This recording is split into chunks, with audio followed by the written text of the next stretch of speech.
नमस्कार साथियों, आयुर्वेदा अकेडमी में आप सभी का स्वागत है। इस वीडियो में हम आखिर जानेंगे कि यूपी आयुष काउंसलिंग में पार्टिसिपेट करने के लिए आपके पास एलिजिबिलिटी क्या होनी चाहिए। सिर्फ यूपी नहीं, अलग-अलग स्टेट्स के जो भी बच्चे हैं, अगर वो आयुष काउंसलिंग आयुष में आपका आता है, आयुष कोर्स में आपका आता है, आयुर्वेदा आता है, यूनानी आता है, होम्योपैथिक आता है, ये तीनों नेचुरोपैथी भी आता है। तो इस चीज़ बीएमएस में पार्टिसिपेट करने के लिए आपको क्या क्या एलिजिबिलिटी लगेंगे। सबसे पहला जो है वो है कि आपका जो है आप नीट का एग्ज़ाम दिए हो, ठीक है, नीट 2025 में आप पार्टिसिपेट किए हो। दूसरा है कि आप अपनी जो क्लास की जो मैट्रिक एग्ज़ाम्स हैं, जो क्लास 10th और क्लास 12th है, सॉरी जो क्लास 12th है, इंटर की परीक्षाएं हैं, उसमें आपका भौतिक विज्ञान यानी फिजिक्स, केमिस्ट्री और बायोलॉजी का होना आवश्यक है। अगर आपने बायोलॉजी नहीं लिया है तो आप जो बायोटेक्नोलॉजी होता है उसमें पास होना आवश्यक है, ठीक है। अब जो आयुष काउंसलिंग में पार्टिसिपेट करने के लिए न्यूनतम जो परसेंटाइल डिसाइड किया गया है वो एनसीआईएम के यूपी आयुष यूनिवर्सिटी की तरफ से जो जनरल के बच्चे हैं उनके लिए है 50 परसेंटाइल नॉट परसेंटेज, ठीक है। जो ओबीसी है उनके लिए 40% है और जो अनारक्षित श्रेणी के दिव्यांग अभ्यर्थी यानी कि जनरल कैटेगरी के जो फिजिकल हैंडीकैप यानी दिव्यांग विकलांग स्टूडेंट है उनके लिए जो कट ऑफ है वो 45% है। जो आरक्षित जो रिजर्व कैटेगरी है यानी ओबीसी एससी एसटी इनके लिए 45% है, ठीक है। दूसरी बात यह है कि ये जो परसेंटाइल अंक है ये भारतीय चिकित्सा पद्धति राष्ट्रीय यानी जो एनसीआईएम है इसे बदल सकती है, यानी कि ये बढ़ा भी सकती है और घटा भी सकती है, ठीक है। अब इसमें चौथा पॉइंट ये है कि ये है कि जिन अभ्यर्थियों ने यानी जो अभ्यर्थी आयुष में पार्टिसिपेट कर रहा है हाई स्कूल और इंटरमीडिएट दोनों परीक्षाएं उत्तर प्रदेश से यानी यूपी से ही पास की हो, ठीक है। तो उनके लिए जो है डोमिसाइल जो निवास प्रमाण पत्र है वो नहीं लगेगा, ठीक है। दूसरी बात इसमें कि अगर कोई विद्यार्थी जो है तो वो यूपी का, लेकिन उसने अपनी क्लास 10th की परीक्षा और क्लास 12th की परीक्षा इन दोनों में से कोई भी परीक्षा अगर वो यूपी से बाहर यानी कि मान लो गुजरात, मुंबई, महाराष्ट्र जैसे ऐसे ऐसे प्रदेशों से अगर उसने पास किया है अपने क्लास 10th की परीक्षा और वो यूपी आयुष काउंसलिंग में पार्टिसिपेट करना चाहता है तो उसके लिए भी जो है डोमिसाइल सर्टिफिकेट लगेगा। लेकिन अगर ये विद्यार्थी यूपी से ही पास किया है तो डोमिसाइल सर्टिफिकेट नहीं लगेगा, ठीक है। अब इसमें ये सारी चीज़ें लिखी गई थी, लेकिन अगर कोई स्टूडेंट्स किसी भी प्रदेश का हो, वो अगर प्राइवेट कॉलेज में पार्टिसिपेट कर रहा है तो उसको डोमिसाइल सर्टिफिकेट देना ही होगा, यानी कि उसका डोमिसाइल सर्टिफिकेट लगेगा ही, ठीक है। ये तो क्लियर हो गया। एक चीज़ और यहाँ पे इम्पोर्टेंट है, अगर कोई बच्चा अलीगढ़ मुस्लिम यूनिवर्सिटी यानी अलीगढ़ यूनिवर्सिटी से है, वो यूपी का है और अलीगढ़ मुस्लिम यूनिवर्सिटी से उसने अपनी 10th और 12th की परीक्षाएं पास की हैं तो उसको भी डोमिसाइल सर्टिफिकेट देना पड़ेगा। ये सिर्फ अलीगढ़ मुस्लिम विश्वविद्यालय के लिए ही अप्लाई होता है, ठीक है। यानी वो बच्चा यूपी का है और उसने अपनी सारी परीक्षाएं पास की हैं अलीगढ़ मुस्लिम यूनिवर्सिटी से, तो उसको भी डोमिसाइल सर्टिफिकेट देना ही होगा, ठीक है। अब यहाँ पे जो है कोई ऐसी अनिवार्यता नहीं है। एज की हम बात करें कि जो बच्चा 31 दिसंबर 2025 तक 17 साल का है या 17 साल से ज़्यादा है, यानी कि वही विद्यार्थी पार्टिसिपेट कर सकता है जिसकी आयु 31 दिसंबर 2025 तक 17 साल हो जाए। अगर नहीं हुआ है तभी पार्टिसिपेट कर सकता है, लेकिन उसके आधार कार्ड का जो क्लास 10th का जो डेट ऑफ बर्थ है वो 31 दिसंबर से पहले वो क्या हो जाए 17 साल का हो जाए। मैक्सिमम जो अधिकतम जो आयु है वो नहीं है इसमें। आप 40 साल के तभी पार्टिसिपेट कर सकते हैं, ठीक है। अब ऑनलाइन पंजीकरण और ऑफलाइन पंजीकरण दो दो चीज़ें होती हैं। जब आप काउंसलिंग में पार्टिसिपेट करने जाएंगे तो आपको सबसे पहले रजिस्ट्रेशन कराना होगा। रजिस्ट्रेशन में क्या होगा, आपका आधार कार्ड वेरिफिकेशन होगा, ठीक है। तो उस टाइम आपको जो है 2,000 रुपये का चार्ज लिया जाएगा, 2,000 रुपये का चार्ज लिया जाएगा। आप चाहे गवर्नमेंट ऑल इंडिया कोटा से करा रहे हैं, या आप चाहे कॉलेज गवर्नमेंट कॉलेज के लिए करा रहे हैं, या फिर आप प्राइवेट कॉलेज के लिए करा रहे हैं, तो आपको 2,000 रुपये लगेगा। दूसरी बात यह है कि अगर आप मान लीजिए फर्स्ट राउंड में काउंसलिंग कराएं, आपको कोई कॉलेज अलॉट नहीं हुआ, मान लेते हैं आपको कोई कॉलेज अलॉट नहीं हुआ, तो आप जब सेकंड राउंड में काउंसलिंग कराएंगे तो आपको 2,000 रुपये देने की आवश्यकता नहीं पड़ेगी। मान लीजिए सेकंड राउंड में भी आपको कॉलेज नहीं मिला, तो आपको थर्ड राउंड में अगर आप काउंसलिंग करा रहे हैं तब भी आपको जो 2,000 रुपये रजिस्ट्रेशन फ़ीस है वो नहीं देना पड़ेगा, ठीक है। तो अब ऐसा भी नहीं है कि अगर मान लीजिए आपने फर्स्ट सेकंड थर्ड तीनों राउंड में काउंसलिंग कराया, मॉपअप में भी कि आपको कॉलेज अगर अलॉट नहीं हुआ, तो ऐसा नहीं है कि आपका 2,000 रुपये आपको मिलेगा, वो 2,000 रुपये आपको नहीं दिया जाएगा, कॉलेज मिले या ना मिले, ठीक है।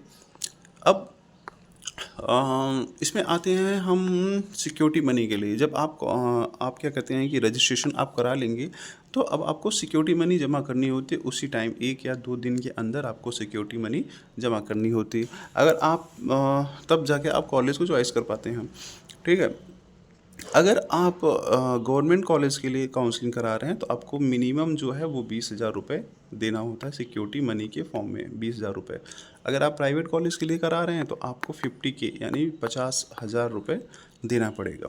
इसमें दूसरी बात कि अगर आपको मान लीजिए कोई कॉलेज मिल जाता है, आपने काउंसलिंग कराया, आपको कोई कॉलेज मिल गया, तो ये 20,000 रुपये जो आपका है, ये 6 महीने के अंदर आपका, या कभी कभी किसी कॉलेज में आपका कोर्स कंप्लीट होने के बाद आता है। अक्सर ये प्राइवेट कॉलेज में होता है कि आपका ये कोर्स कंप्लीट होने के बाद, यानी 5.5 साल बाद या 6 साल बाद, जब भी है आपको वो मिलता है। ये तो होता है मिलता है, कभी किसी कॉलेज में जल्दी मिल जाता है, किसी कॉलेज में बाद में मिलता है। तो मान के चलो कि ज़्यादातर मैक्सिमम 6 महीने के अंदर ये आ जाता है, ठीक है। अगर आप प्राइवेट कॉलेज से हैं तो ये जो 50,000 रुपये आपका होता है, 50,000, ये भी 6 महीने से या फिर कॉलेज के ऊपर डिपेंड करता है, आ जाता है, ठीक है। और अगर मान लीजिए कि आपने फर्स्ट राउंड में काउंसलिंग कराया, आपको कोई कॉलेज अलॉट नहीं हुआ, तो ऐसे कंडीशन में आपको सेकंड काउंसलिंग में ये जो 20,000 है ना, या जो 20,000 रुपये है, ये देने की, यानी जो सिक्योरिटी मनी, ये देने की आवश्यकता नहीं, यानी ये नहीं देना पड़ेगा। अगर आप प्राइवेट कॉलेज में, अगर मान लीजिए फर्स्ट राउंड में कॉलेज अलॉट नहीं होता, तो आपको तभी 50,000 यानी 50,000 रुपये देने की कोई आवश्यकता नहीं है, ठीक है। ये बस एक सिक्योरिटी मनी बाद में वापस आ जाती है। अब ये सारी जो बातें हैं मैंने आपको पहले ही बता दी, ठीक है। अब अभ्यर्थियों के अभिलेखों के सत्यापन, यानी ऑनलाइन एवं भौतिक, यानी कि आपको फिजिकली और ऑनलाइन की तरीके, दोनों तरीके से आपको काउंसलिंग कराना होगा, ठीक है। यानी अपना डॉक्यूमेंट्स वेरिफिकेशन कराना होगा। ऑनलाइन जब सत्यापन आप कराएंगे तो आपको हाई स्कूल, इंटरमीडिएट और क्या कहते हैं, high school, intermediate, NEET UG का जो स्कोर कार्ड है, यानी कि जो रिजल्ट है वो लगेगा। अगर आप ओबीसी SC ST हैं तो आपका कास्ट सर्टिफिकेट लगेगा। जनरल में वैसे भी नहीं लगता, लेकिन EWS हैं तो आपका कास्ट सर्टिफिकेट लग जाएगा, ठीक है। इकोनॉमिकली वीकेस्ट शेड्यूल वाला। और इसमें जो है 6वां जो है आधार कार्ड, यानी जो अभ्यर्थी है उसका आधार कार्ड वेरिफिकेशन के लिए लगेगा। मान लीजिए अगर उस अभ्यर्थी के पास आधार कार्ड नहीं है, तो उसके पास उसका driving licence, passport, PAN card या फ़ोटो युक्त बैंक पासबुक, यानी कि जो बैंक पासबुक है वो लगेगा। मान लीजिए अगर बैंक पासबुक भी नहीं है, उस बैंक पासबुक पे उसका फ़ोटो होना चाहिए। तो अंतिम शैक्षणिक संस्था से निर्गत फ़ोटो युक्त पहचान पत्र अपलोड करना हो, यानी कि लास्ट टाइम जिस स्कूल से वो पास हुआ है तो वहाँ से एक सर्टिफिकेट बनवाना होगा कि हाँ, मैं इस कॉलेज से, इस स्कूल से पास आउट हुआ हूँ। अब भौतिक सत्यापन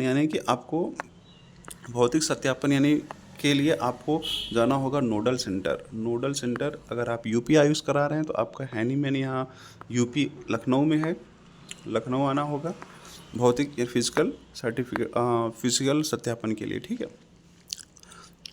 तो इसमें क्या क्या होगा, ये सब कौन सा कॉलेज मिला कौन सा कॉलेज नहीं मिला ये सब तो आपको ऑनलाइन पता चल जाएगा।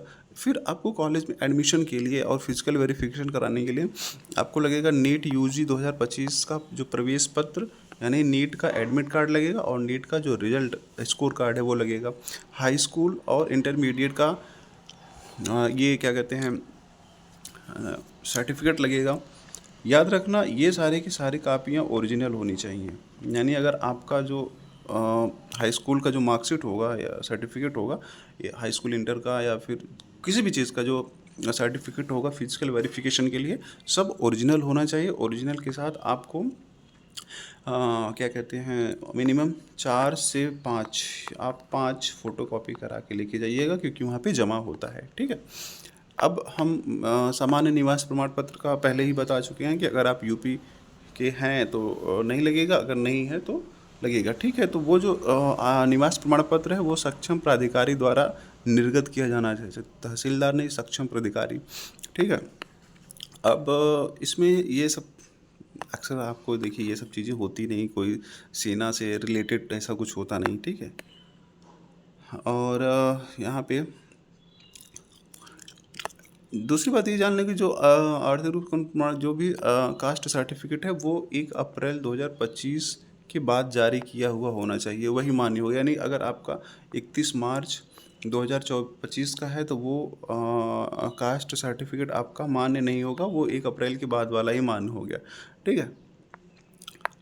अब यहाँ पे फ़ोटो पासपोर्ट साइज़ का फ़ोटोग्राफ लगेगा, वो फ़ोटो लगेगा जब आप नीट का जो आपके नीट के एडमिट कार्ड में था, आप जब नीट का एग्ज़ाम दे रहे थे तो उस एडमिट कार्ड में जो फ़ोटो था वही फ़ोटो आपको परीक्षा के जो है आपको लेके जाना है, वही एग्जैक्ट फ़ोटो वही लेके जाना है, कोई कलरेशन नहीं है, कोई डीकलरेशन नहीं, ठीक है। पहचान पत्र में आपका वही आधार कार्ड बहुत इंपॉर्टेंट होता है, वो वही अगर नहीं है तो आप इन तीनों चीज़ों में से चारों चीज़ों में से कोई भी लेके जा सकते हैं। अब देखिए यहाँ पे लिखा है कि जिन अभ्यर्थियों का पंजीकरण के समय किन्हीं कारणों से आधार प्रमाणीकरण नहीं हो सका है, ऐसे अभ्यर्थी भौतिक सत्यापन के समय आधार कार्ड के साथ उपस्थित होंगे। यानी कि उस टाइम यानी कि जब ऑनलाइन वेरिफिकेशन आप करा रहे हैं तो आपके पास आधार कार्ड नहीं था तो आपने पैन कार्ड यूज़ कर लिया, या फिर बैंक जो पासबुक है वो यूज़ कर लिया, या फिर लास्ट टाइम जिस स्कूल से पास आउट हुए थे उसका एक सर्टिफिकेट। लेकिन आप अगर फिजिकल क्या कहते हैं फिजिकल वेरिफिकेशन के लिए जा रहे हैं तो वहाँ पे आपका आधार कार्ड होना बहुत अनिवार्य है, ठीक है।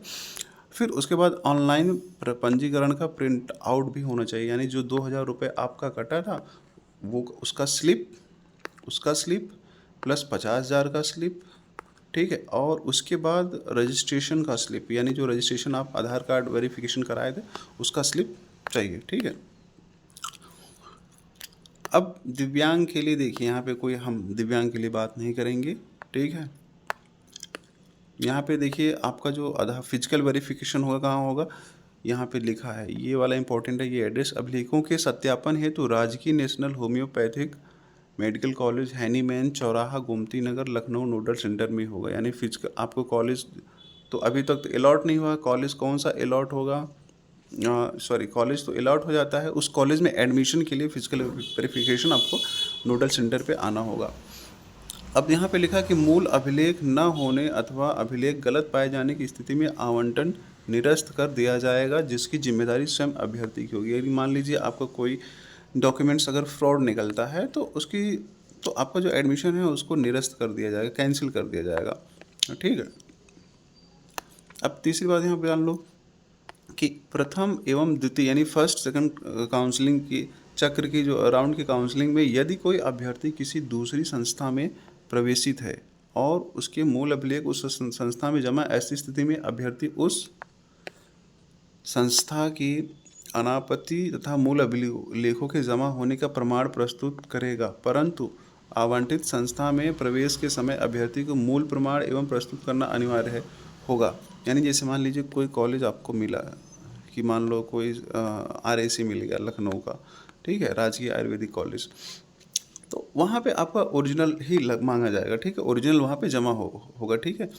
आवंटित संस्था में मूल प्रमाण पत्र प्रस्तुत, आवंटित संस्था जो कॉलेज आपको अलॉट हुआ है, अगर आप उसमें मूल प्रमाण यानी ओरिजिनल प्रमाण पत्र प्रस्तुत नहीं करते हैं, तो ऐसी स्थिति में जो उसका आवंटन है वो निरस्त समझा जाएगा, जिसकी समस्त जिम्मेदारी अभ्यर्थी की होगी, ठीक है। यानी अगर आपको मान लीजिए जो कॉलेज मिला है, अगर आप उसमें अपना ओरिजिनल डॉक्यूमेंट नहीं जमा किए हैं उस कॉलेज में, तो आपका निरस्त कर दिया जाएगा, ठीक है।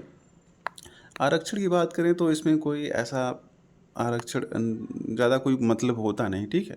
राजकीय क्षेत्र के आयुर्वेदिक, यूनानी एवं होम्योपैथिक कॉलेजों में आरक्षण उत्तर प्रदेश शासन द्वारा समय समय पर निर्गत शासनादेशों के अंतर्गत ही प्रदेश के सामान्य निवासियों को आरक्षण अनुमति दे। ऊर्ध्वाधर आरक्षण यानी वर्टिकल जो होता है, अनुसूचित जाति के अभ्यर्थी के लिए 21% मिलेगा, अनुसूचित अन्य पिछड़ा वर्ग का 27।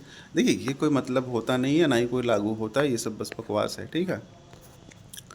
ये जो आपको दिख रहा है ना, स्वतंत्रता सेनानी के आश्रितों को लोग, कुछ ऐसा होता नहीं है, ठीक है। ज़्यादा वो बहुत रेयर केस में होता है।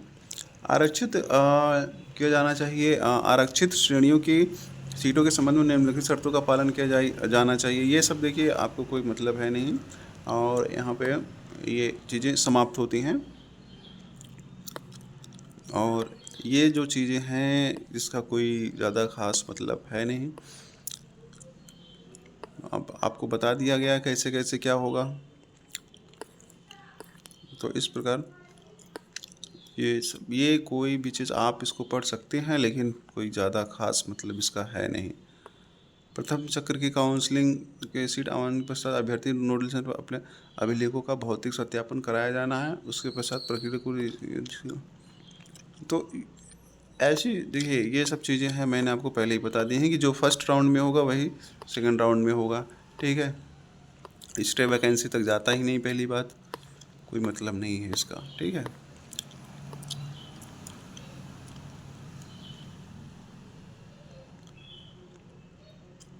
यहाँ पे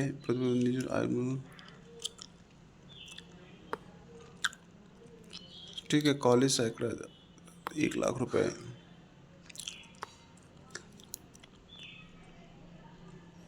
अब यहाँ पे ये चीज़ इम्पोर्टेंट है, आप अगर सरकारी या प्राइवेट कॉलेज में आपको कॉलेज अलॉट हुआ है, तो उसका जो फीस निर्धारण है, डिसीजन है, वो क्या है, सरकारी क्षेत्र के आयुष कॉलेजों में प्रवेशित छात्र छात्राओं का द्वारा उत्तर प्रदेश सरकार द्वारा निर्धारित शुल्क देय होंगे। निजी क्षेत्रों के आयुष कॉलेजों के लिए उत्तर प्रदेश शासन द्वारा शुल्क, यानी कि जो भी कॉलेज का फीस होगा, चाहे गवर्नमेंट हो या प्राइवेट, वो उत्तर प्रदेश शासन ही उसको डिसाइड करेगा, ठीक है। निजी क्षेत्रों के आयुष कॉलेजों के लिए सुरक्षा अधिकतम 50,000 रुपये है, ये तो पहले ही बता दिया गया है। और प्राइवेट जो गवर्नमेंट होते हैं उसके लिए 20,000 रुपये है, ठीक है। यहाँ पे ये सब चीज़ें आप पढ़िए, इसको क्या क्या चीज़ें लिखी हैं। और तो यही इस प्रकार का, ये सारी चीज़ें आपको पढ़ने के लिए मैं स्क्रॉल कर रहा हूँ। काउंसलिंग में किसी भी प्रकार का जो विवाद होगा वो न्यायिक क्षेत्र लखनऊ में होगा, इस बात को याद रखिएगा। कोई झगड़ा वगैरह नहीं करना है किसी से। आप यहाँ पे ये सब जिन जिन को मैसेज दिया गया है वो सब चीज़ें हैं, आप इसको अच्छे से पढ़िए यहाँ पे। तो इस तरीके से ये वीडियो अब यहाँ पे समाप्त होता है। मैं आपको जनरली बता दे रहा हूँ क्या करना है। आपको पहले जो है पहला पॉइंट जो है ना, आपको सबसे पहले क्या करना होगा, 1 मिनट। सबसे पहले होगा आपका रजिस्ट्रेशन, ठीक है। रजिस्ट्रेशन में आपका 2,000 रुपये लगेगा, ठीक है। फिर उसके बाद सेकंड में आपका जो है सिक्योरिटी मनी जमा होगा। अगर आप गवर्नमेंट कॉलेज के लिए करा रहे हैं तो 20,000 रुपये, और अगर आप प्राइवेट कॉलेज के करा रहे हैं तो आपका 50K यानी 50,000 रुपये जमा होगा, ठीक है। उसके बाद आपको ना ये सब कराने के बाद आपको कॉलेज चॉइस, ठीक है, कॉलेज जो है चॉइस फिलिंग आएगा। तो आप जब कॉलेज चॉइस करेंगे तो उसके बाद फिर आप मान लीजिए आपको कॉलेज अलॉट हो गया, ठीक है। तो आप जो है फिर से ऑनलाइन क्या कहते हैं, ऑनलाइन वेरिफिकेशन कराएंगे अपने डॉक्यूमेंट्स का। वहाँ पे कोई शुल्क नहीं लगेगा। वो कराने के बाद आपको फिजिकल जो है ऑनलाइन कराएंगे तो आपको जो है कॉलेज अलॉट हो जाएगा। चॉइस फिलिंग करने के बाद कॉलेज अलॉट हो जाएगा। कॉलेज अलॉट होने के बाद आपको फिजिकल वेरिफिकेशन के लिए नोडल सेंटर लखनऊ जाना होगा। फिर उसके बाद आपको जो है कॉलेज जो भी है वो मिलेगा। कॉलेज मिलने के बाद आप उस कॉलेज में निर्धारित डेट पे, जो भी डेट नोडल सेंटर पे बताया जाएगा, मैसेज आएगा एक्चुअली आपको जीमेल, और वो मैसेज आएगा टेक्स्ट मैसेज, तो पता चलेगा कि हाँ किस डेट को उस कॉलेज में एडमिशन लेना है। तो आपको लिए आएगा, आप उस कॉलेज में जाके अपने ओरिजिनल डॉक्यूमेंट्स को जमा करा के एडमिशन ले लीजिए और आराम से पढ़ाई करिए। तो अगर ये वीडियो अच्छा लगा हो, लेंदी तो काफ़ी हो गया, तो आप इसे ज़रूर फॉलो करें, ठीक है, सब्सक्राइब करें। Bye, thank you.